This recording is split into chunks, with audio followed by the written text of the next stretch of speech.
So I think that most folks feel a little helpless as an individual trying to affect or change policy.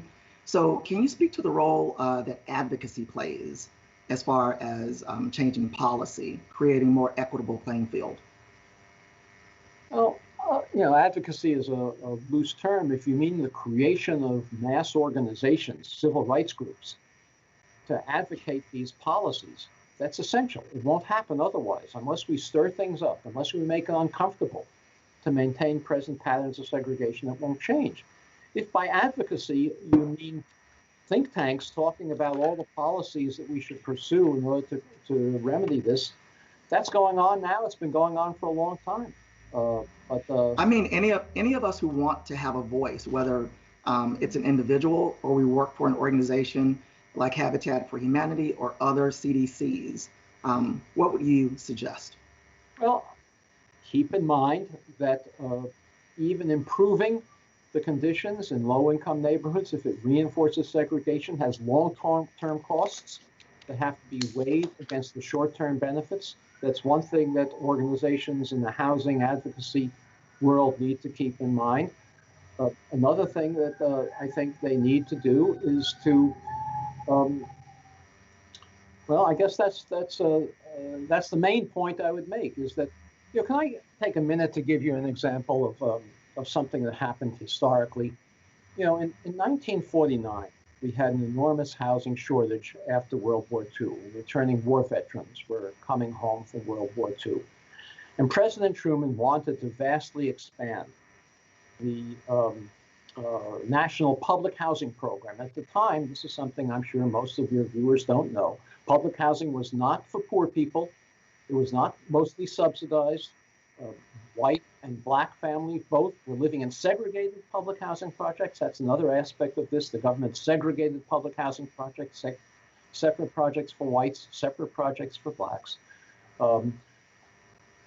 Families were living in these projects. President Truman wanted to vastly expand them to take care of the homelessness crisis that we face with returning war veterans. Conservatives in Congress wanted to defeat this expansion of public housing. And they put forward an amendment, which we called a poison pill amendment, designed to defeat the expansion of public housing. And the poison pill amendment was that from now on, public housing has to be non-discriminatory. No more of this segregation in public housing. It was a cynical move, but they planned to vote for this amendment, the conservatives in Congress. They thought they could get northern liberals to vote for non-discrimination as well. That would get the amendment passed, and then when the full bill came up on the floor of Congress, the conservatives would flip and vote against the final bill. They would be joined by Southern Democrats. That would defeat the entire bill, and there would be no public housing at all. So that's why the amendment was called the poison pill amendment, proposing that it be non-discriminatory would kill the entire bill. Well, liberals in Congress had to decide what to do. Were they going to support the non-discrimination amendment and therefore not address the housing crisis, the immediate housing crisis? Or were they going to oppose the non-discrimination amendment in order to get an expansion of public housing? Well, they decided to oppose the non-discrimination amendment. And the leading liberal in Congress at that time was a senator from Illinois, Paul Douglas. He gave a speech on the Senate, in which he said, "I want to say to my Negro friends that you'll be better off if the non-discrimination amendment is defeated and you get the housing that you need than you will be if the amendment is passed and you get no housing at all." Well, the amendment was defeated. We got the vast expansion of public housing that we see today, places like Chicago, the Robert Taylor homes, and Cabrini Green, and in St. Louis, Pruitt-Igoe, these giant towers that became concentrated slums of low-income families as the FHA, as I described before, moved white families out to the suburbs.